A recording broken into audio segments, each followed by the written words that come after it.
رب اشرح لی صدری ویسر لی امری واحلل عقدۃ من لسانی یفقہوا قولی۔ ہم آج سورہ بروج شروع کر رہے ہیں۔ اعوذ باللہ من الشیطان الرجیم، بسم اللہ الرحمن الرحیم۔ آخری سپارے کی صورتیں ہم پڑھ رہے تھے۔ اس سپارے کی اکثر صورتیں مکے کی بھی ابتدائی دور کی ہیں، لیکن اس صورت کے مضمون سے پتہ چلتا ہے کہ یہ صورت اس وقت نازل ہوئی جب مسلمانوں پر ظلم و ستم توڑا جا رہا تھا، یعنی کچھ عرصہ ہو گیا تھا اسلام کی دعوت دیتے ہوئے۔ پوری صورت میں ہم دیکھیں گے کہ ظالموں کو ان کے برے انجام سے خبردار کیا گیا، سخت تنبیہ ہے ان کے لیے، اور مظلوم اہل ایمان کے لیے زبردست تسلی بھی۔ پہلی آیت شروع ہوتی ہے بسم اللہ الرحمن الرحیم، والسماء ذات البروج۔ جو ہے وہ قسمیہ، قسم کھانے کے لیے۔ قسم کا سب کے ذہن میں ہے، قرآن میں جو قسمیں کھائی جاتی ہیں وہ کس لیے ہوتی ہیں؟ کچھ دلیل دینے کے لیے، بتانے کے لیے کہ انسان اس پر غور کرے۔ کوئی جس چیز کی قسم کھائی گئی اس پہ غور کرنے کی ایک طرح سے دعوت ہوتی ہے، اور آگے جو بات کہی جا رہی ہے اسے سمجھنے کی، جیسے اس کے ذریعے سے کوشش کریں، اس کی دلیل ہے ایک طرح سے۔ اب یہاں قسم کس چیز کھائی گئی؟ سما، آسمان کی۔ آسمان خود ہی اللہ تعالیٰ کی کیسی زبردست تخلیق ہے۔ دن میں سورج کی پھیلی ہوئی روشنی پر نظر ڈالیں، کیا شان ہے اس سورج کی۔ رات کو تاروں بھرے آسمان کو دیکھے، بلکہ اس کے بارے میں آج انسان کیا کچھ جان چکا ہے اسے سرچ کر کے دیکھیں، اس ٹیلیسکوپ کے ذریعے، اپنی ایجادات کے ذریعے دیکھیں۔ آسمان پہ غور کرنے اس کی دعوت ہو رہی ہے، اور یہاں آسمان ہی کی نہیں بلکہ آسمان کے لیے کہا جا رہا ہے ذات البروج۔ بروج جو ہے وہ برج کی جمع۔ برج کہتے ہیں جیسے بڑے محل یا قلعے کو، جیسے قرآن میں بروج مشیدہ کا لفظ آتا ہے، بہت ہی مضبوط قلعوں کے لیے۔ اور برج کے معنی ویسے اصل میں ہوتے ظاہر ہونے کے، تبرج کے معنی بے پردہ کھلے پھرنے کے، اپنے آپ کو نمایاں کرنے کے بھی ہیں، جیسے سورہ احزاب میں آتا ہے نا، وہاں پہ ہے تبرج الجاہلیت الاولی، اور نہ دکھاتی پھرو پہلے کی جاہلیت کی طرح اپنی نمائش نہ کرو۔ تو نمایاں ہونا، اوپر اٹھنا، بڑا ہونا، اس کی طرف اشارہ کرتا ہے۔ لیکن اس آیت میں بروج کے معنی زیادہ تر مفسرین نے بڑے بڑے ستارے لیے، کسی نے آسمان کے قلعے بھی، کہ جیسے آسمان میں پہرا دینے والے جن قلعوں میں، قلعے کہیں تو ہماری طرح کے اینٹ اور پتھر کے نہیں، اللہ تعالیٰ کے کس طرح کے وہ قلعے ہیں جہاں نگران فرشتے مقرر ہیں، جو حد سے آگے بڑھنے کی کوشش کرنے والوں کو شہاب ثاقب کے ذریعے مار بھگاتے ہیں، جیسے کہ ہم پیچھے پڑھا ہے سورہ ملک میں بھی اس کی طرف اشارہ تھا۔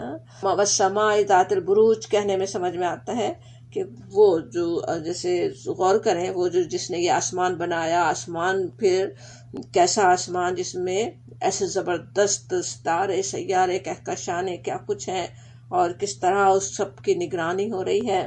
دنیا میں جو اپنی طاقت، اپنے قوت کے غرور میں کمزور اہل ایمان پر ظلم و ستم ڈھا رہے ہیں، انہیں یاد دہانی ہو رہی ہے کہ جس رب عزیز الحمید پر ایمان لانے کی وجہ سے وہ ظلم کر رہے ہیں، وہ ہستی ہے کیسی۔ اتنے بڑے آسمان میں جس کے برج، جس کی فوجیں اور پہرے دار ہیں، اس کے لیے یہ کرۂ ارض ہے کیا چیز نا۔ ایک ملک، ایک بستی کی کیا حیثیت رکھتی ہے، وہ آج انہیں تھوڑا سا اقتدار، تھوڑی سی طاقت ملی ہوئی ہے، تو وہ اس کو کس طرح غلط طریقے سے استعمال کر رہے ہیں، کیا اپنے آپ کو انہوں نے سمجھا ہوا ہے، وہ جیسے یاد دہانی بھی ایک طرح سے ہو رہی ہے۔ والسماء ذات البروج، اور پھر دوسری قسم کھائی جاتی والیوم الموعود، اور الیوم دن کی، موعود، موعود کے معنی ہوتے ہیں جس کا وعدہ کیا گیا۔ وہ کس کا وعدہ کیا گیا، وہ کون سا دن ہے جس کا وعدہ کیا گیا؟ قرآن میں جگہ جگہ قیامت کو وعدے کا دن کہا گیا نا۔ سورہ کہف میں بھی اصحاب کہف کے واقعے میں آتا ہے وَكَذَلِكَ أَثَرْنَا عَلَيْهِمْ لِيَعْلَمُوا أَنَّ وَعْدَ اللَّهِ حَقٌّ وَأَنَّ السَّاعَةَ لَا رَيْبَ فِيهَا۔ اللہ کا وعدہ سچا ہے، جیسے ساعت آنے ہی والی ہے، قیامت کی گھڑی بے شک آ کر رہے گی۔ قیامت کے دن کی قسم، جس طرح سورہ قیامہ میں قیامت کی دلیل کے لیے قسم کھائی گئی، اسی طرح سے یہاں بھی ہے، اصل میں قیامت کی قسم کھائی جا رہی، اور قیامت ہی پر بتانے کے لیے کہ بالکل جیسے ایک صاف چیز ایک سامنے نظر آ رہی ہو، آبویس ہے، بالکل پتہ ہی ہے، تو جیسے کسی کو ہوش میں لایا جا رہا ہو، دکھایا جا رہا ہو، دیکھو یہ چیز گواہی دے رہی ہے کہ یہ چیز ہے، جیسے کوئی سورج کے انکار کر دے، اسے سورج دکھایا جا رہا ہو، تو بالکل اسی طرح وہاں لا اقسم بیوم القیامہ بھی اسی طرح تھا، یہاں اسی طرح والیوم الموعود کی قسم کھائی جا رہی ہے، قیامت کے دن کی قسم کھائی گئی۔ قیامت جیسے اتنی لاجیکل چیز ہے نا، اس پر ذرا سا غور کریں تو خود یقین آ جائے۔ اور پھر قسم کھائی جا رہی ہے وشاہد و مشہود، شاہد اور مشہود دونوں الفاظ شہادہ سے شین ہے دال، جس کے معنی ہوتے ہیں دیکھنا، حاضر ہونا، شہادت دینا۔ تو شاہد کے کیا معنی ہوئے؟ دیکھنے والا، حاضر ہونے والا، شہادت یعنی گواہی دینے والا۔ اور مشہود کیا ہے؟ جسے دیکھا جائے، جس پر حاضر ہوں، جس پر گواہی دی جائے۔ یہاں شاہد اور مشہود سے کیا مراد ہے، اس کو مفسرین نے کئی طرح سمجھا، اور سمجھا جا سکتا ہے کئی طرح سے اس پہ غور کیا جا سکتا، لیکن اصل بات قیامت کی چل رہی ہے نا۔ ابھی پیچھے بھی بات ہوئی والیوم الموعود کی، ابھی آگے بھی ہم دیکھیں گے قیامت کا تذکرہ آ رہا ہے، تو اس لحاظ سے زیادہ مناسب رائے وہ لگتی ہے جس میں یہ سمجھا گیا کہ یہاں بھی شاہدی و مشہود اسی سے ریلیٹڈ بات ہو نا، کہ مشہود کو پھر قیامت سمجھیں کہ جس کو دیکھیں گے، اور قیامت جسے کفار بالکل انہونی چیز ثابت کرنا چاہتے ہیں، اسے سب اپنی آنکھوں سے دیکھ رہے ہوں گے، مشہود دیکھیں گے۔ اور یہاں پہ پھر انذار بھی ہو رہا ہے نا، تو ظالمین پر جیسے انذار کی آیات ہے نا، تو اسے جہنم بھی سمجھ سکتے ہیں کہ جس پر وہ حاضر ہوں گے۔ جہنم پہ حاضر ہونے کی بات قرآن میں کئی جگہ آتی، جیسے سورہ مریم میں ہے نا، فَوَرَبِّكَ لَنُحْشُرَنَّهُمْ وَالشَّيَاطِينَ ثُمَّ لَنُحْضِرَنَّهُمْ حَوْلَ جَهَنَّمَ جِثِيًّا، کہ تیرے رب کی قسم ہم ضرور ان سب کو اور ان کے ساتھ شیاطین کو بھی حاضر کریں گے، پھر جہنم کے گرد لا کر انہیں گھٹنوں کے بل گرا دیں گے، کہ وہ سامنے بیٹھ کے جیسے دیکھ رہے ہوں جہنم کو، جہنم میں داخل ہونے سے پہلے ہی عذاب کو دیکھ رہے ہوں۔ اسی طرح کا نقشہ بھی اگلی آیات میں بھی آ رہا ہے۔ اور پھر قیامت کو مشہود سمجھے تو اس پر پھر شاہد کون کون ہے؟ بہت سی چیزیں، ویسے تو سوچیں جو ابھی پیچھے صورتوں میں قیامت کے نقشے ہی پڑھ رہے تھے نا، سورہ تکویر میں، سورہ انفطار، سورہ انشقاق میں، وہ سارے قیامت کے جو نقشے ہیں وہ سب مشہود ہوں گے اس دن، اس کو دیکھے جا رہے ہوں گے۔ دیکھنے والے کون ہوں گے؟ انسان بھی ہوں گے ان میں جو دیکھ رہے ہوں، قیامت کے احوال کو دیکھنے والا انسان بھی ہوگا، تو وہ سب بھی شاہد ہیں۔ اور اس کے علاوہ پھر قیامت کے دن جو شہادتیں ہونی ہیں، اب دنیا میں پھیلی ہوئی کیسی بے شمار شہادتیں ہیں نا، جس میں سب سے پہلی چیز تو خود انسان کے اپنے اندر ہی، جیسے سورہ قیامہ میں نفس لوامہ کی شہادت کہاتا ہے نا، کہ ہمارا اپنا نفس خیر و شر کو جانتا ہے، اس بات پر گواہ ہے کہ قیامت کو لازماً آنا ہے۔ تو کس طرح جیسے گواہی دے رہی ہے، اس وقت بھی جیسے گواہی مل رہی ہے قیامت پر، ہمارے اپنے نفس گواہی دے رہا ہے، ہماری جو سمجھ ہے، ہماری جس چیز کو ہم لاجیکل سمجھتے ہیں کہ یہ چیز غلط ہے، وہ صحیح ہے، اس غلط چیز کا کیا انجام ہونا چاہیے، اس خیر کا کیا انجام ہونا چاہیے، ہمارا جانتا ہے نا دل، ہمیں یہ اس بات کی سمجھ ہے نا کہ کس چیز کی شہادت دے رہی ہے، کہ پھر لازماً ایسا دن آنا چاہیے جہاں خیر و شر کا صحیح نتیجہ انسان خود دیکھے۔ تو اسی طرح سے پھر دنیا کے حالات و واقعات ہیں، تاریخ کے واقعات ہیں، کیسے گواہی دیتے ہیں کہ قیامت کو لازماً آنا ہے۔ آج بھی جو دنیا میں ہم دیکھتے ہیں، کبھی بھی جہاں کوئی تباہی ہو رہی ہے، کچھ ہو رہا ہے، کس طرح وہ ایک کیسی جیسے گواہی دے رہی ہو کہ اللہ تعالیٰ کتنی قدرت رکھتا ہے، کس طرح سے اسی طرح ایک بڑا زلزلہ، چھوٹا سا زلزلہ یہاں دیکھ رہا ہو، ایک بڑا زلزلہ بھی اسی طرح سے آ سکتا ہے۔ اسی طرح پھر تاریخ کے واقعات کو دیکھیں تو وہ کیسی گواہی دینے والے ہیں کہ قیامت کو لازماً آنا ہے۔ پھر اس کے علاوہ جو گواہیاں جمع ہو رہی ہیں قیامت کے دن جو سامنے آنے والی ہیں، سوچے کون کون سی گواہیاں ہیں۔ سب سے بڑی گواہی تو ظاہر اللہ تعالیٰ کی ہے، اللہ تعالیٰ ہر ایک کے ہر عمل کا نگران ہے۔ ابھی آگے آیت بھی آ رہی ہے کس طرح اللہ تعالیٰ دیکھنے والا ہے، گواہ ہے، واللہ علی کل شیء شہید آ رہا ہے۔ تو وہ اللہ تعالیٰ ہے جو ہر ایک کو دیکھنے والا ہے، وہ گواہی دینے والا ہے۔ پھر اس کے علاوہ کہ انبیاء کرام کی گواہی بھی ہونی ہے، قرآن سے ہمیں پتہ چلتا ہے انبیاء کرام خود گواہی دیں گے کہ ہاں ہم نے پیغام پہنچا دیا تھا، اس کے، اور خود نبی صلی اللہ علیہ وسلم گواہی دیں گے۔ نبی صلی اللہ علیہ وسلم کی گواہی بھی دونوں طرح سے ہے نا، آپ کس طرح اپنے نیک بندوں کے لیے جن کے اللہ تعالیٰ منظور کر دے کہ شفاعت کریں، آپ شفاعت بھی کرنے والے ہیں کہ ہاں یہ انہوں نے میرا اتباع کیا، ان کی غلطیوں کو معاف کر دیا جائے. لیکن دوسری طرف قرآن میں ہی ملتا ہے، وہ نبی صلی اللہ علیہ وسلم شکوہ بھی کریں گے، میری قوم نے قرآن کو چھوڑ دیا، انہوں نے قرآن کو چھوڑ دیا، تو وہ بھی گواہی دیں گے کہ اس کو قرآن پہ عمل نہیں کیا، قرآن کو مانا نہیں. تو وہ بھی انبیاء کرام کی گواہی اس طرح سے ہونی ہے. پھر کرامن کاتبین اور فرشتوں کی گواہی کا بھی پیچھے تفصیل سورہ انفطار میں ہم سمجھ رہے تھے، وہ سب بھی وہاں گواہی دینے والے ہیں. پھر زمین کی ہر شے جیسے گواہی دے رہی ہوگی، جو آتا ہے نا یومئذ تحدث اخبارہا، اس دن اپنی خبریں بیان کرے گی، زمین خبریں بیان کر رہی ہوگی. پھر اس سے آگے بڑھ کر انسان کے اپنے اعضائی گواہی دے رہے ہوں، خود اس کے ہاتھ پیر، اس کی زبان تک گواہی دینے والی ہوگی. قرآن میں صاف صاف بتا دیا گیا. تو یہ شاہد و مشہود کہیں تو بہت ساری چیزیں آ سکتی ہیں نا، بلکہ جو پورے قرآن میں جو بات پھیلی ہوئی ہے وہ بات یہاں پہ 2 لفظوں میں بتا دی گئی نا، حاضر ہونے والی کی قسم، دیکھے جانے والی کی قسم، اور جس کو دیکھا جائے اس کی قسم. جو چیز بھی دیکھ رہا ہوں وہ ساری گواہیاں آج انسان بھی دیکھ رہا ہے. کیا کچھ گواہیاں ہمیں قیامت کے لیے مل رہی ہیں، اور وہاں پہ بھی انسان کے خلاف گواہی دینے والے، انسان کے لیے یا اس کے حق میں گواہی دینے والے، وہاں کیسی کیسی گواہیاں جمع ہوں گی. لیکن ان سب پہ غور کریں تو اصل چیز جو ہمیں یاد رکھنے کی ہے، جو ہمیں سکھا رہی ہے آیت، وہ یہ کہ ہر انسان جو کچھ کر رہا ہے سبھی کچھ محفوظ ہے. وہ سب بھی جس کو کرتے ہوئے اس نے کوئی اہمیت ہی نہیں دی تھی، یا جسے کر کے بھول بھال گیا، یا کتنے ہی ایسے اثرات جو خود اس کے علم میں بھی نہیں آئے. خود انسان ایک عمل کرتا ہے، اس کے پیچھے کیا ہوتا رہا اس سے پتا بھی نہیں کہ اس کی وجہ سے کیا اثرات وہ پیچھے چھوڑ گیا. خود ایک جھوٹ اپنے بچے کے سامنے بولا تھا، اب وہ جھوٹا، اس کے پیچھے اور کتنے جھوٹ بولنے والے، کتنی دفعہ جھوٹ بولا گیا اس کے ایک جھوٹ بولنے سے، وہ سارے اثرات جو پیچھے رہے. چھوٹی سی مثال ہے لیکن ایسی کتنی مثالیں ہو سکتی ہیں. تو وہ سارے بھی جمع ہیں نا، وہ سب جب گواہیاں جمع ہو رہی ہیں اور ایک دن سامنے آنے والی بھی ہیں، ہر پورا انصاف ہر ایک کو ملنے والا ہے. اسی کی دلیل کے لیے یہاں پہ یہ قسم کھائی گئی، وشاہدین و مشہود، اور حاضر ہونے والے کی، اور وہ جس میں حاضر ہوتے ہیں، جس کو وہ دیکھتے ہیں، وہ قیامت کا دن جس میں وہ حاضر ہوں گے، وہ قیامت جس کو دیکھ رہے ہوں گے انسان.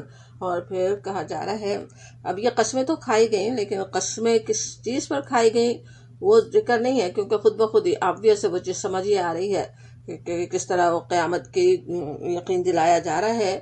اور پھر کہا جا رہا قتلا، مارے گئے اصحاب الاخدود. اصحاب کہتے ہیں جیسے والے، اخدود کا جو لفظ ہے خیر دال سے ہے، خدا کہیں، خدود کہتے ہیں کسی گڑھے کو، خندق کو اصل میں کہتے ہیں. خندق خود بھی ویسے تو عربی میں بھی ہے لیکن گڑھا جسے کہہ سکتے ہیں، ٹرنچ خندق کو کہتے ہیں انگلش میں، مستطیل ریکٹینگولر، ایک لمبا گڑھا، لمبائی میں جو گڑھا ہو.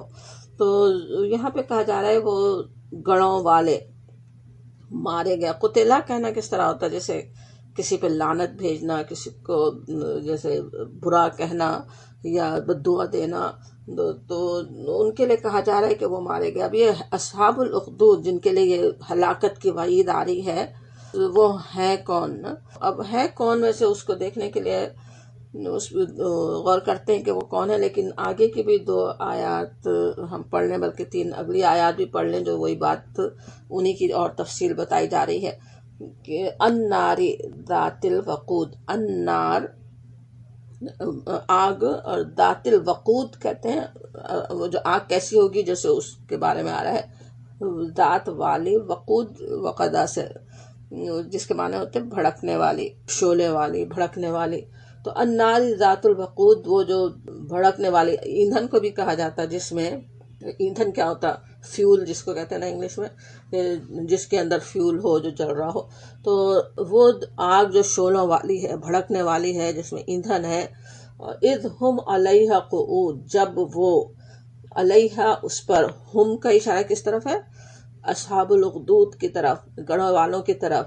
علیہا اس پر، ہا کا اشارہ اخدود کی طرف، وہ بیٹھے ہوں گے یا بیٹھے تھے گڑھوں پر. قعود، قعدہ سے قعدہ بیٹھنے کو کہتے ہیں نا، تو وہ بیٹھے ہوئے تھے جب وہ اس پر بیٹھے ہوئے تھے، یعنی جب وہ اس پر یعنی اس گڑھے پر، اس خندق پر بیٹھے تھے، وہم اور وہ ہم وہی اصحاب الاخدود، علی ما یفعلون اس پر جو وہ کرتے تھے، بالمؤمنین ساتھ مومنین کے، شہود گواہ دیکھ رہے تھے، اس پر حاضر تھے، اس کو دیکھ رہے تھے، یعنی جو کچھ وہ ایمان لانے والوں کے ساتھ کر رہے تھے وہ اسے دیکھ رہے تھے۔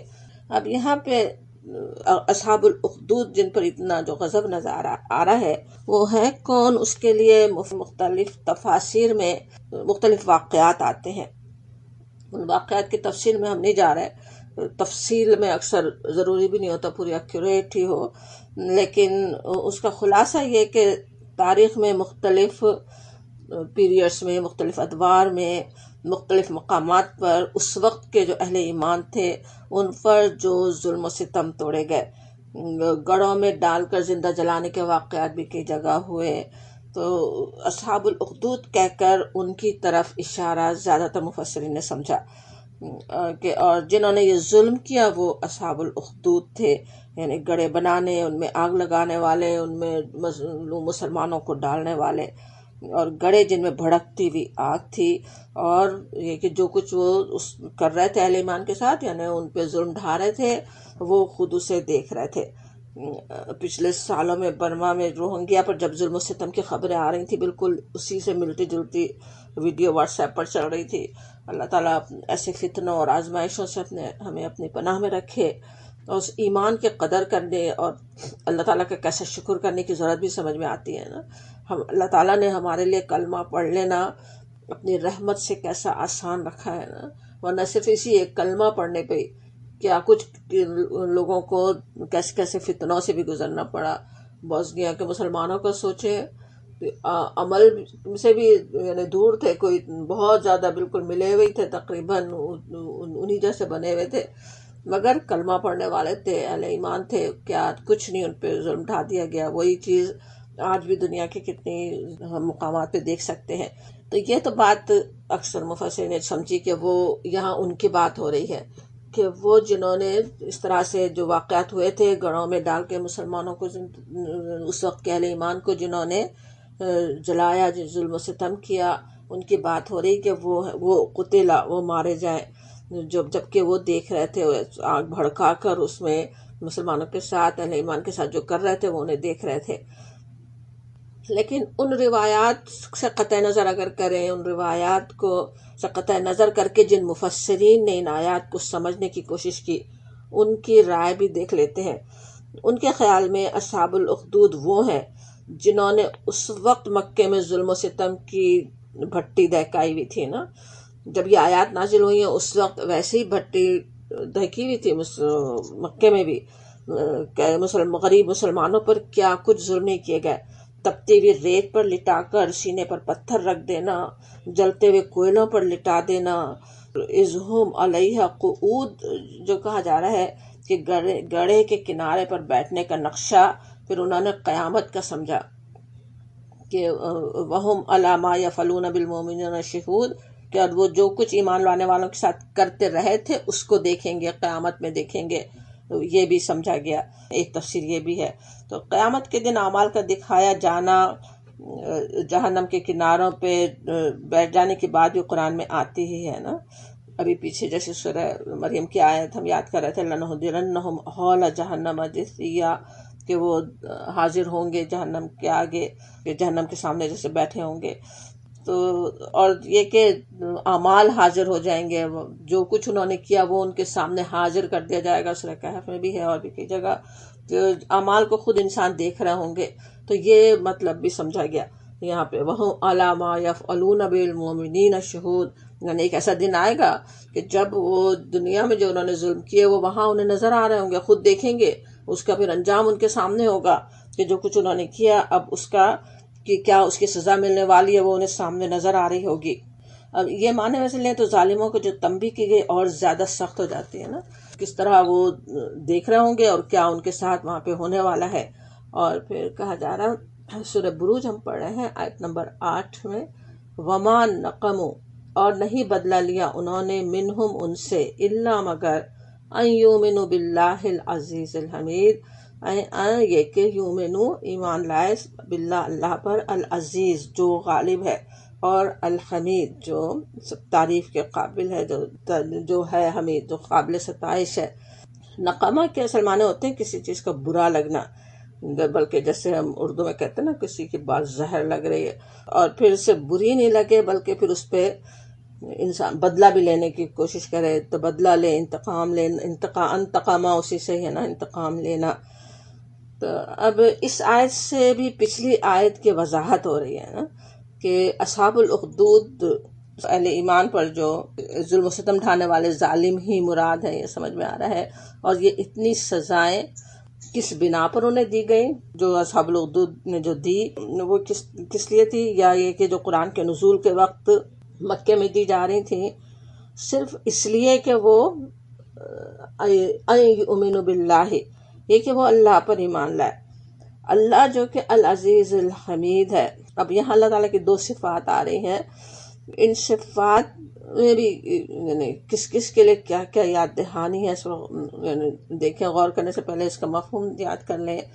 اللہ تعالیٰ کے کئی اسماء الحسنہ قرآن میں دہرائے گئے نا، اور لیکن العزیز وہ اسم ہے جو بار بار دہرایا گیا، تقریباً 91 مرتبہ کبھی کسی نے نوٹ کیا کہ صرف العزیز دہرایا گیا، جو خاص پراپر جیسے ناؤن کی طرح ہے نا، ورنہ اسی روٹ ورڈ سے عزا سے تو اور بھی کئی جگہ قرآن میں بات آتی ہے۔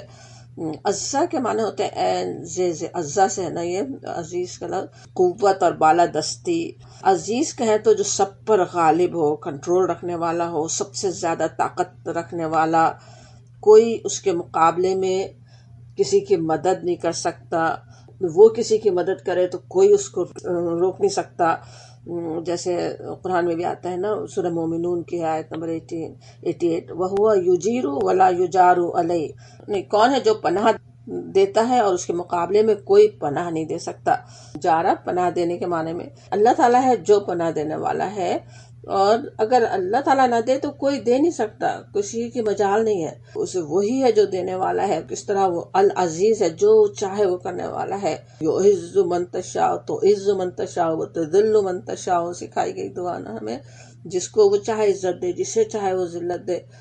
کسی اور کے بس میں نہیں ہے کہ اگر اللہ تعالیٰ عزت دینا چاہے کچھ نہیں کر سکتے اس کے معاملے میں نا، کسی کو وہ ذلیل کرنا چاہے کوئی اور ہو نہیں سکتا کہ اس کو ذلت سے روک سکے نا۔ اور پھر یہ کہ اس کے مقابلے میں کوئی اتھارٹی نہیں رکھتا، اپنی طاقت اور غلبے کا انسانوں کے پاس تو بالکل ذرا سا بھی حصہ آ جائے، کچھ تھوڑی سی طاقت کا تھوڑا سا غلبہ مل جائے تو بالکل ذرا سے اس میں بھی کیا ہوتا ہے غلطیاں کرنے کا، غلط استعمال کرنے کا زیادہ امکان ہوتا ہے نا۔ اسی لیے العزیز کے ساتھ زیادہ تر العزیز الحکیم بھی آتا ہے۔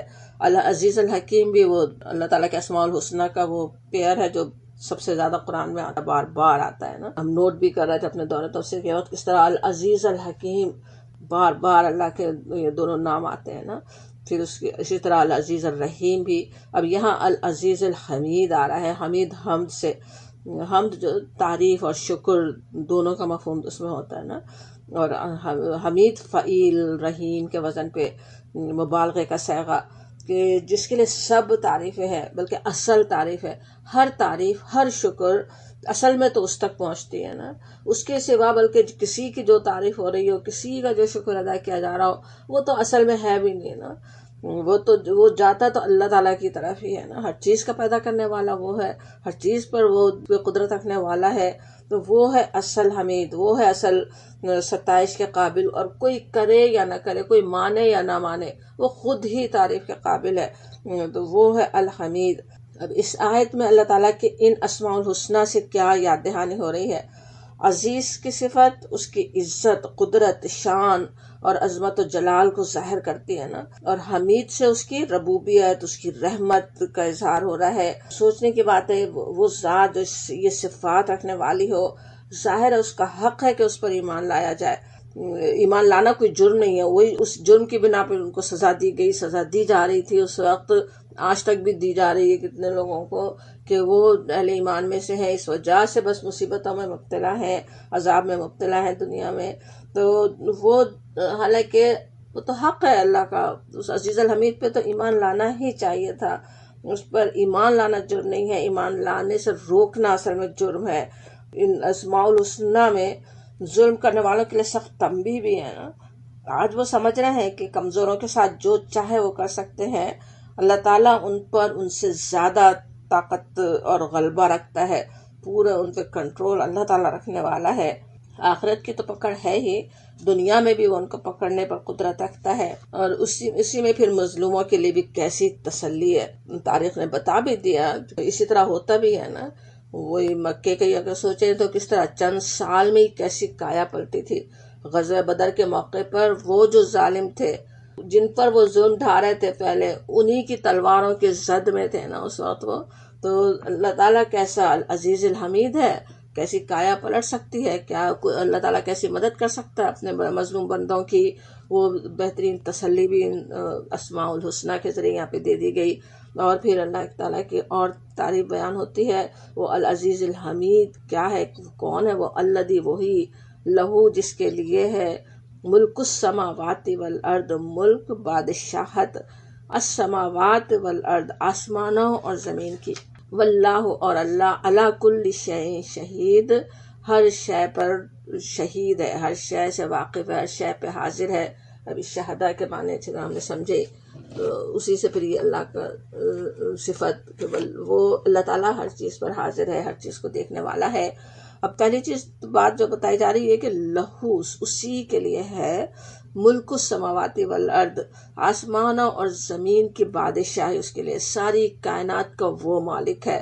بلکہ ملک کہنا کیسے، جیسے وہ اصل اون کرتا ہے، وہ ساورین ہے، وہ پورا اقتدار رکھنے والا ہے. السماوات والارض کہتا تو پوری کائنات ہو جاتی نا، ساری کائنات کا وہ بادشاہ، وہ مالک ہے.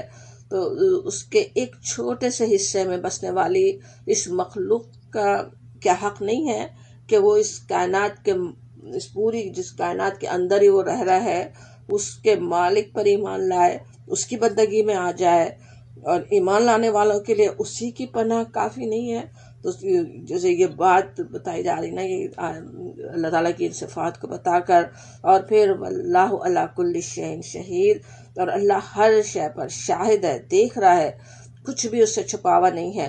اس سے زیادہ باریک بینی سے کون جان سکتا ہے کہ کس کو کیا اذیتیں سہنی پڑ رہی ہیں، اسے کہاں کہاں کیا کیا تکلیفیں، کیا کیا صدمے اٹھانے پڑ رہے ہیں. کوئی بیٹھ کے اپنی پوری آٹو بایوگرافی بھی لکھ دے، تب بھی اندازہ نہیں ہو سکتا کسی کو کہ کس پہ کیا بیتی تھی. سوچیں جیلوں میں کیسے کیسے ٹارچر ہو جاتے ہیں، کیا کچھ کیا جاتا. ان کے بارے میں بتا بھی رہے ہوتے ہیں، لیکن کس کو کیا پتہ چلے گا ایک ایک لمحے میں ان پہ کیا کیا گزری، کیسی کیسی مشکلات سے، کیسی اذیتوں سے گزرے. وہ اللہ تعالیٰ ہے جو شہید تھا، موجود تھا، وہی اللہ تعالیٰ دیکھ رہا تھا ان کو، اور وہ اصل جاننے والا ہے، سب کچھ اسے پتہ ہے کہاں کہاں کیا تکلیفیں، کیا صدمے اٹھانے پڑے.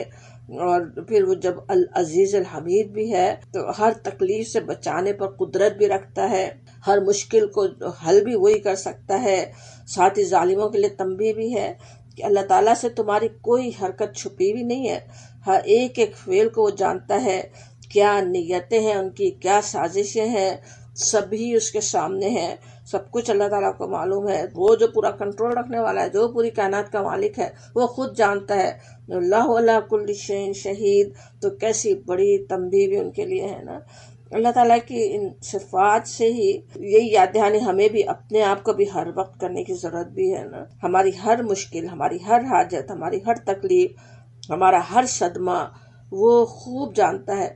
وہی ہے جس کے پاس ان سب کا مداوع بھی ہے، اور اس سے کبھی انسان مایوس نہ ہو. شیطان ہمیں اپنے رب سے مایوس کرنے میں کبھی کامیاب نہیں ہونے پائے. یہ صورت بار بار ہمیں اس بات کی بھی یاد دہانی کرتی ہے نا.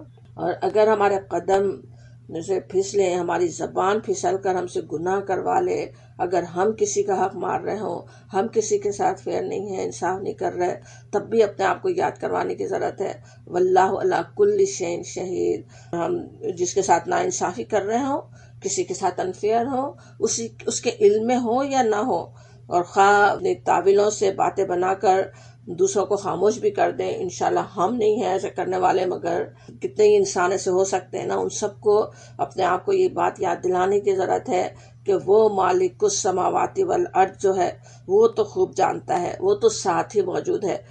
واللہ علی کل شیء شہید، وہ نگران ہے ہر چیز کو وہ جاننے والا ہے. چھوٹی چھوٹی چیزوں سے بھی ہمیں کتنے بہت ہی معمولی جس کو ہم سمجھ رہے ہوتے ہیں وہ بھی کہیں انفیئر ہو جانا کتنا آسان ہو جاتا ہے نا انسان کے لیے. اپنے لیے زیادہ چاہے، وہ چیز جو اپنے لیے پسند ہے وہ دوسرے کے لیے پسند نہ کرے. ان سب چیزوں کے وقت اپنے آپ کو یاد دلانے کی ضرورت ہے نا. اللہ تعالیٰ دیکھ رہا ہے، اللہ تعالیٰ کو معلوم ہے، وہ جانتا ہے. انشاءاللہ اللہ تعالیٰ اپنی رحمت سے ہمیں ویسا ایمان دے جو ہر ایسی انفیئر چیز سے ہمیں روک سکے، ایسی غلطیوں سے ہم اپنے آپ کو بچا سکیں اس ایمان کے ذریعے سے. اور پھر کہا جا رہا آیت نمبر 10 سورہ بروج کی، ان الذین، بے شک جن لوگوں نے فتن المؤمنین، تکلیفیں دی مومن مردوں کو، والمؤمنات، مومن عورتوں کو، ثم پھر لم یتوبوا، پھر توبہ نہیں کی، فلہم، پس ان کے لیے عذاب جہنم، جہنم کا عذاب ہے، ولہم، اور ان کے لیے عذاب الحریق، جلنے کا عذاب ہے. اب اوپر کی آیات میں جو وعید تھی وہ اور زیادہ کھلے الفاظ میں یہاں سنا دی گئی ہے. فتنے کا لفظ قرآن میں کئی دفعہ آتا ہے اور مختلف معنوں میں ہے. ویسے ٹائم کا میں تو بہت زیادہ تفصیل میں نہیں جا رہے، لیکن یاد ہوگا فتنہ کے معنی اصل میں تو ایسے آگ میں جلانا ہوتا نا، آگ میں تپا کر، جیسے سونے کو جیسے آگ میں جلا کے اس کا کھرا کھوٹا معلوم کرنا، اسی سے آگ میں جلائے جانے کو بھی کہتے. اور آزمائش اور امتحان میں کو بھی، جس میں انسان کا کھرا اور کھوٹا ہونا پتہ چل جاتا. لیکن یہاں پہ فتنے کا لفظ اس طرح سے آ رہا ہے جیسے سورہ بقرہ میں آتا ہے. سورہ بقرہ کی آیت 191 میں ہے، والفتنۃ اشد من القتل، یعنی وہاں پہ کہا گیا قتل اگرچہ برا ہے لیکن فتنہ اس سے بھی زیادہ برا ہے. تو فتنہ وہاں پہ ان معنوں میں آیا تقریباً جو انگلش کا لفظ پرسیکیوشن ہوتا ہے نا، یعنی کسی شخص یا گروہ کو اس وجہ سے ظلم و ستم کا نشانہ بنانا کہ ان کے خیالات، ان کا مذہب مختلف ہے. اس لفظ کا مفہوم سمجھ میں آتا ہے، جو سوچیں ہٹلر نے یہودیوں کے ساتھ کیا، یا جو برما نے روہنگیا کے ساتھ مسلمانوں کے ساتھ کیا، یا چائنا آج یوغور مسلمانوں کے ساتھ کر رہا ہے، تو وہ ہے اصل فتنہ نا، کہ صرف ایمان لانے کی بنا پہ ان کو اتنی مصیبتوں میں ڈالا جائے، ایسے عذاب میں مبتلا کیا جائے، ان کے لیے ناممکن ہو جائے کہ اپنے مذہب پہ چل سکیں. اور بھی کئی مثالیں یاد کر سکتے ہیں، ہے پتہ آپ کو. اب یہاں پہ کہا جا رہا ہے کہ وہ لوگ جنہوں نے فتنے میں ڈالا مومنین اور مومنات کو. مومنین کہیں تو اس میں مومنات بھی شامل ہی ہوتے ہیں نا، لیکن خاص طور پہ یہاں ان کا ذکر الگ سے بھی کیا گیا، کیونکہ بات یہ تھی کہ مومنات کا ذکر اس لیے بھی الگ سے کیا گیا کہ اس وقت مکے میں جب ظلم جہاں ہو رہے تھے، وہاں عورتیں کمزور بھی ہوتی ہیں نا، خصوصاً لونڈیاں، ان پر بھی بہت ہی زیادہ ظلم ڈھائے گئے نا.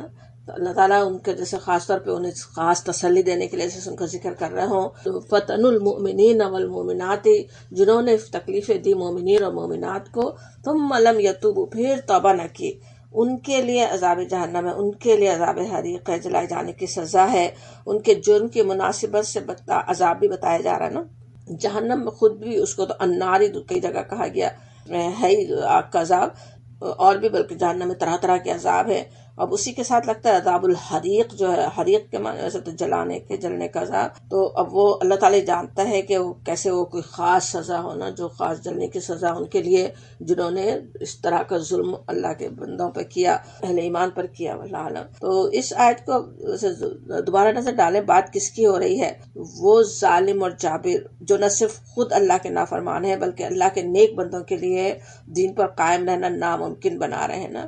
ان پر ظلم و ستم کی انتہا انہوں نے کر دی، انسانوں کو زندہ جلانے تک کے جرم کے مرتکب ہوئے. لیکن ایسا نہیں ہے کہ ان پر اب توبہ کے دروازے بند ہو جائے، نہیں، بلکہ عذاب کی وعید صرف اسی صورت میں ہے جب انہیں توبہ کی بھی توفیق نہیں ہوئی ہو. کس طرح یہ آیت کو دیکھیں، جنہوں نے فتنے میں ڈالا ثم لم یتوبوا، جنہوں نے توبہ نہیں کی، جو پلٹے نہیں. اگر پلٹ جاتے، توبہ کر لیتے، دوبارہ وہ کام نہیں کرتے، اللہ کی رحمت ان پر بھی سایہ فگن ہو سکتی تھی نا. سبحان اللہ، سبحان اللہ وبحمدہ، سبحان اللہ العظیم. اللہ تعالیٰ کی کیسی رحمت ہے نا.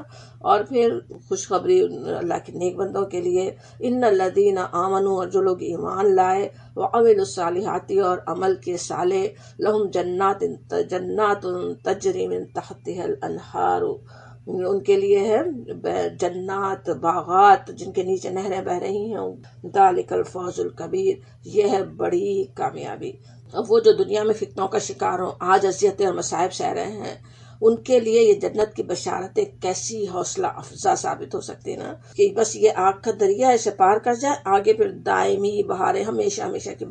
ان دنیا میں کتنا ہی مشکل وقت ہو رہا ہو، اس دنیا کے امتحانوں سے گزر رہے ہوں، لیکن اس میں ایمان اور عمل صالح پر قائم رہیں، شیاطین کی کوشش ہے اس میں کمی نہیں کروا سکے، ایمان کو کم نہیں کریں، ایمان میں پیچھے نہیں لے جائے تو بس آگے خیر ہی خیر ہے۔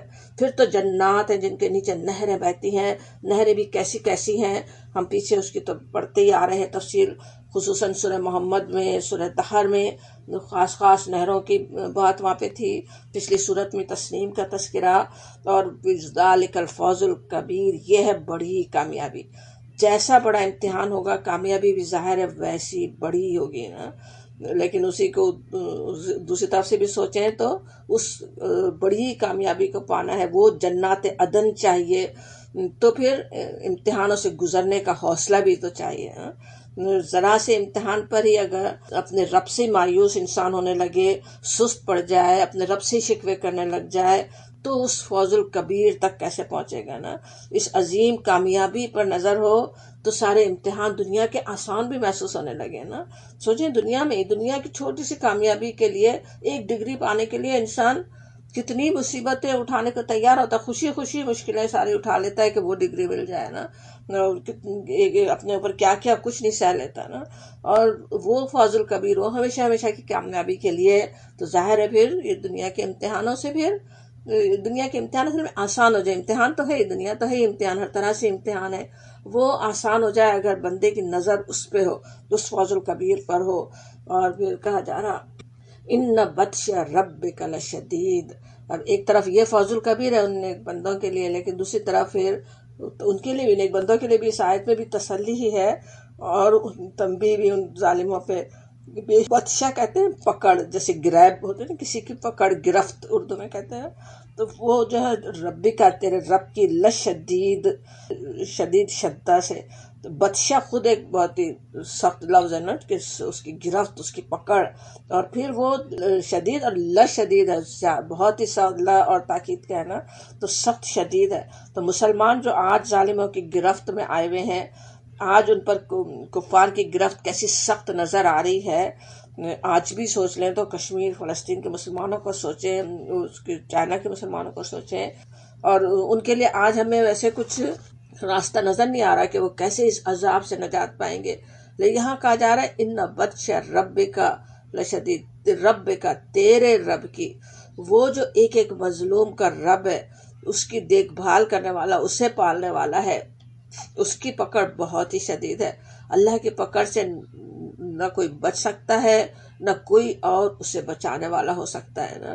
اس آیت میں بھی ظالموں کے لیے کیسے سخت وعید ہے، اور اتنی زبردست تسلی اور امید کی روشنی مظلوم کے لیے بھی ہے۔ اللہ کی پکڑ سخت ہے تو وہ پکڑ سکتا ہے، اور انہ ہوا یبدئ و یعید، انہ بے شک وہ کیسے، کون، رب کا، جس کو کہا جاتا آپ کا رب، وہ، اور پھر اور اپنے ایک بندے کا رب، اور دوبارہ پھر ہوا کہا جاتا زیادہ تاکید کے لیے، جیسے نا کہ وہ رب جو پیدا کرنے والا ہے، جو پالنے والا ہے، یبدئ و یعید، جو ابتدا کرتا ہے، پیدا کرتا ہے، و یعید، اور دوبارہ لوٹائے گا۔ یبدئ و یعید میں بھی ویسے تو وہ بھی رہتا ہے نا کہ وہ پیدا کرتا ہے، وہ لوٹائے گا، وہ کی جو تکرار ہے، تو کس طرح جس آخرت کو جس شدت سے انکار کرنے والے ہیں انسان، جس قدر آخرت کو بھولا رہتا ہے، اس کی تردید کے لیے اتنی زیادہ تاکید سے کہا جا رہا ہے نا۔ اللہ تعالیٰ وہ ضروری دوبارہ لانے والا ہے، دوبارہ پیدا ہی کرنے والا ہے، دلیل بھی اس کے اندر، آج تم پیدا ہو، تمہارا اپنا وجود گواہی دے رہا ہے کہ تم دوبارہ پیدا کیے جاؤ گے، دوبارہ ضرور زندہ کیے جاؤ گے۔ وَهُوَ الْغَفُورُ الْوَدُودُ، اور وہی ہے، تو پھر وہی کی بات آ رہی ہے، اپنے رب کے دھیان رکھے، رب پہ دھیان رکھے، کیسا وہ رب ہے، الغفور اور الودود ہے، وہ اور وہ ہے۔ ایسے حالات میں، ایسی کشمکش کے بعد دونوں فریقوں کو اپنے رب کی صفات کو پہچاننے کی ضرورت ہے نا، بلکہ جن صفات کو یاد رکھنے کی ضرورت ہے وہ سامنے رکھی جا رہی ہیں۔ الغفور جو ہے، الغفور کا لفظ غفرہ سے چھپانا، کور کرنا، ڈھانپ دینا، معاف کرنا، چھپا دینا، یہ وہ صفت ہے رب کریم کی جسے جانتے اور سنتے رہنے کی اس کے بندوں کو ہر وقت ضرورت ہے نا۔ یہی وجہ ہے کہ وہ قرآن میں اس کا اس صفت کا تذکرہ بار بار آتا بھی ہے نا، کئی بار آتا ہے، نام بھی اللہ تعالیٰ کے، اس کے علاوہ صفت کے طور پہ بھی، جیسے ان اللہ یغفر الذنوب جمیعا، بے شک اللہ تمام گناہوں کو معاف کرنے والا ہے، سورہ زمر میں آتا ہے، سورہ الحجر میں ہے آیت 49، نبئی عبادی انی انا الغفور الرحیم، خبر دے دو میرے بندوں کو کہ میں ہوں بخشنے والا۔ اور پھر غفرہ سے اللہ تعالیٰ کے کچھ 7-8 اسماء الحسنہ بھی ہیں، بتانے کے لیے کہ کس طرح بخشنے والا ہے۔ اللہ کی رحمت سے بندے مایوس نہیں ہونا، جس میں سے الغفور سب سے زیادہ قرآن میں آتا ہے، 91 دفعہ اس کو بھی سمجھا گیا۔ اور یہ کہ پھر اس غفار ہے، اسی سے غفارہ سے نام، غفار فعال کے وزن پہ، بار بار معاف کرنے والا۔ پھر واسع المغفرہ، اس کی بخشش کا دامن بہت وسیع ہے۔ اہل المغفرہ، ذو المغفرہ، مغفرت کرنے والا۔ غافر الذنبی، گناہوں کو بخشنے والا۔ خیر الغافرین، سب سے زیادہ بہترین گناہوں کو بخشنے والا۔ اب یہاں الغفور کی صفت کہ وہ غفور جو ہے وہ کتنا ہی بڑا گناہ ہو اس کو بھی معاف کر دینے والا، اسے بخشنے والا، کہ انسان اپنے رب سے مایوس نہیں ہو کبھی۔ 100 قتل تک کر دیے ہوں، معصوم بچی کو زندہ دفن کر دیا ہو، لیکن پھر بھی دروازے کھلے ہیں۔ ابھی پیچھے اہل ایمان کو فتنے میں ڈالنے والوں کی بات سمجھی، ان کے لیے بھی توبہ کا دروازہ کھلا ہے، توبہ کریں، آگے ان کی مغفرت ہو سکتی۔ سورہ زمری کی جو آیت ابھی ہم یاد کر رہے تھے، یغفر الذنوب جمیعا، اس سے پہلے لا تقنطوا من رحمت اللہ، سب سے زیادہ امید دلانے والی بندوں کو نا، کہ کبھی مایوس نہیں ہو اللہ کی رحمت سے، معاف ہی کرنے والا ہے۔ تو اللہ تعالیٰ تو ہے معاف کرنے والا، مگر اس رحمت کو، اس بخشش کو ہم کیسے حاصل کریں اپنے لیے؟ یہی سوال ابو بکر رضی اللہ عنہ نے نبی صلی اللہ علیہ وسلم سے کیا تھا، آپ نے دعا سکھائی، اللہم انی ظلمت نفسی ظلما کثیرا ولا یغفر الذنوب الا انت الغفور الرحیم، کہ اللہ میں نے اپنے نفس سے بہت ظلم کیا۔ سچ مچ انسان اندھیرے میں، تنہائی میں سوچے، سجدے میں گر کر پتہ نہیں کتنی دفعہ زبان پھس لی، کتنی دفعہ کون کون سے گناہ کیے، اس وقت اپنے رب کے سامنے گر گرا ہے، انی ظلمت نفسی ظلما کثیرا، میں نے بہت ظلم کر لیے، لیکن آپ تو معافی کرنے والے ہیں، ولا یغفر الذنوب الا انت، آپ کے سوا کوئی نہیں گناہوں کو بخشنے والا، انت الغفور الرحیم، بہت معاف کرنے والے ہیں۔ پھر اسی طرح استغفر اللہ، اللہم اغفر لی، جیسے چھوٹے چھوٹے استغفار زبان پر رہنے ہی کی ضرورت ہے نا۔ تو نبی صلی اللہ علیہ وسلم معصوم تھے، بالکل گناہوں سے پاک، آپ دن میں 100 بار استغفار فرماتے تھے، بلکہ صحابہ کرام نے آپ کو ایک ہی مجلس میں 70 مرتبہ تک استغفار کرتے سنا، تو سوچے ہمیں کتنا استغفار کرنے کی ضرورت ہے نا۔ پھر اپنے رب کی مغفرت پانے کے لیے دوسروں کو معاف کر دینا بھی اہم ہے۔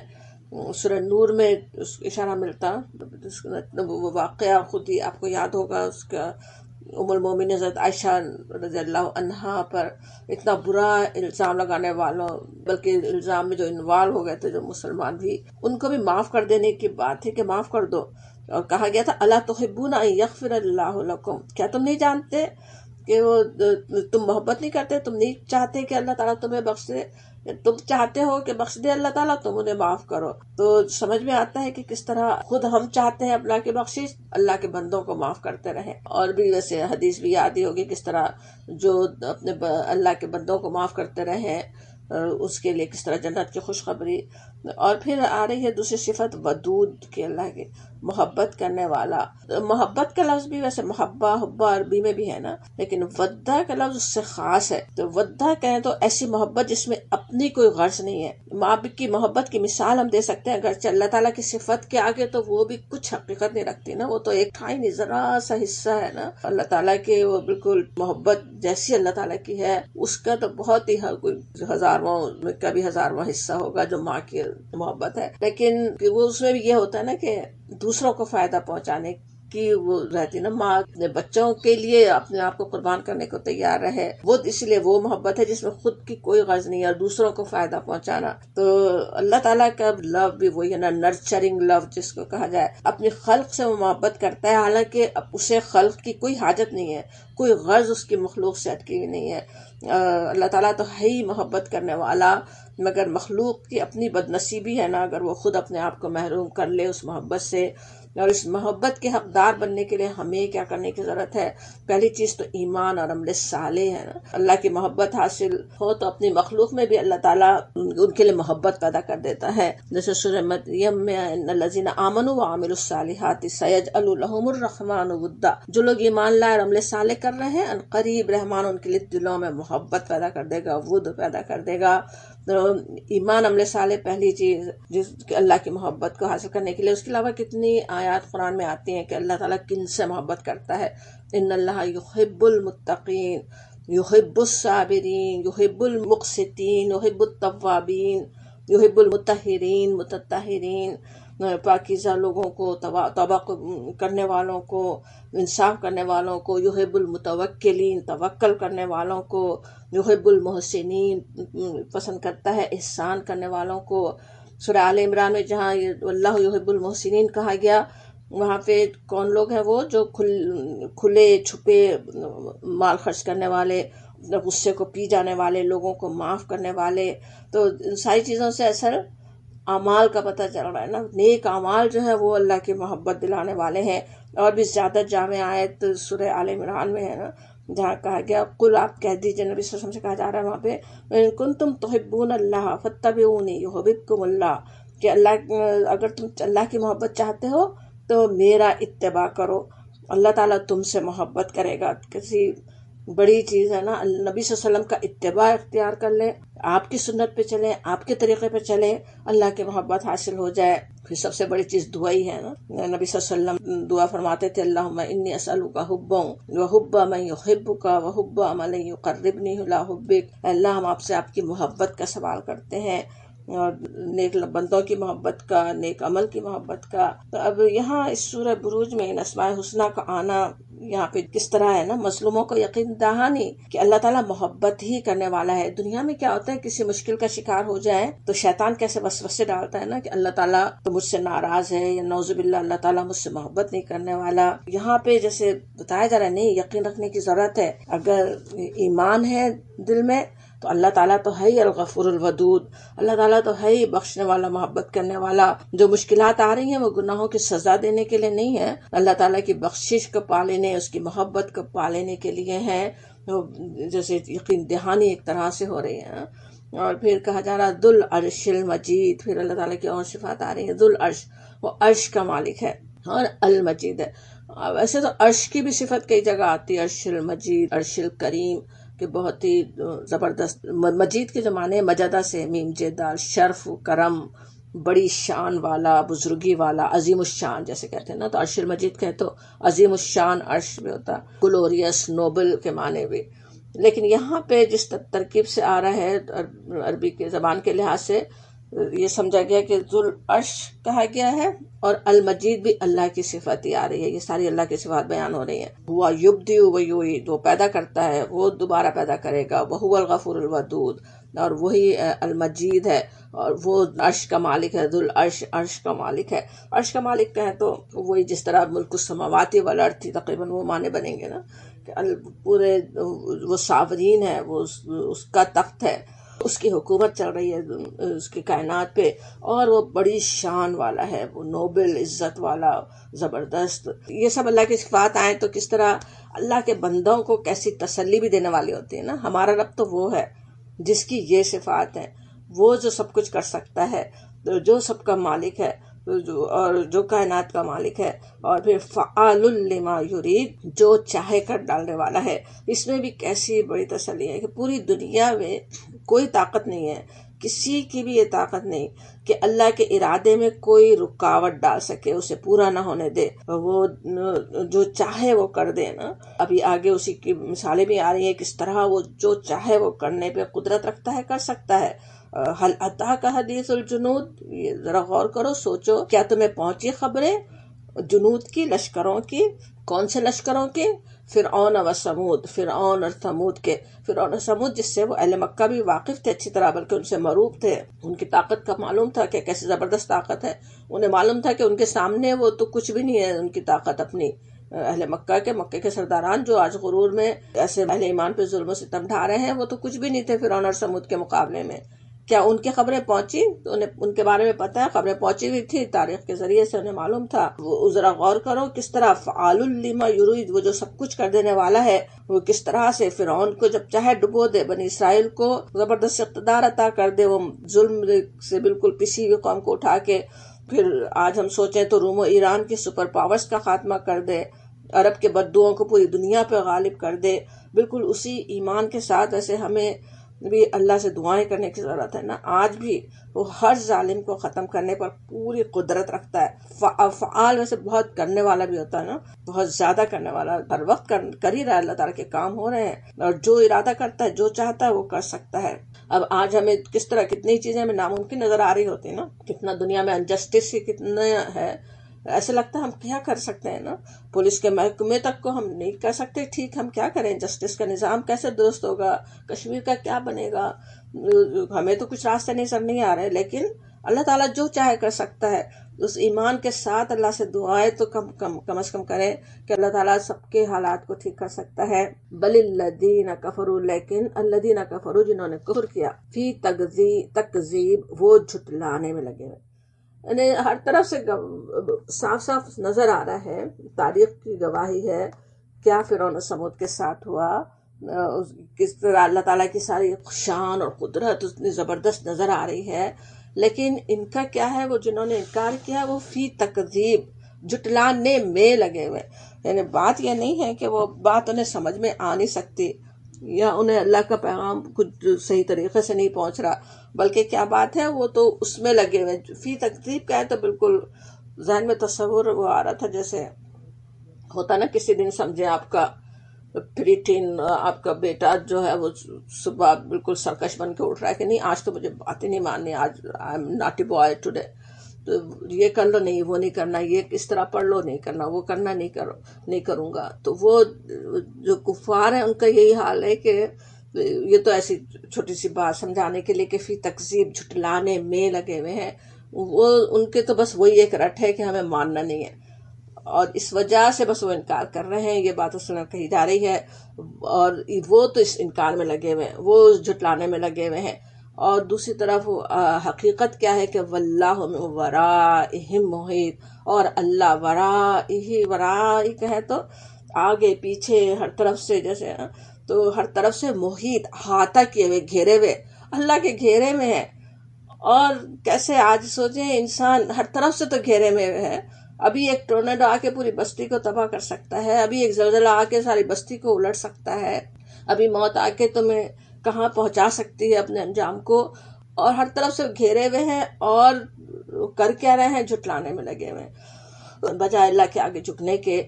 بل ہوا قرآن مجید، بلکہ ہوا وہ قرآن مجید، قرآن ہے مجید کا بھی ہم نے جیسے سمجھے مانے کیسے نوبل، گلوریس، زبردست وہ قرآن.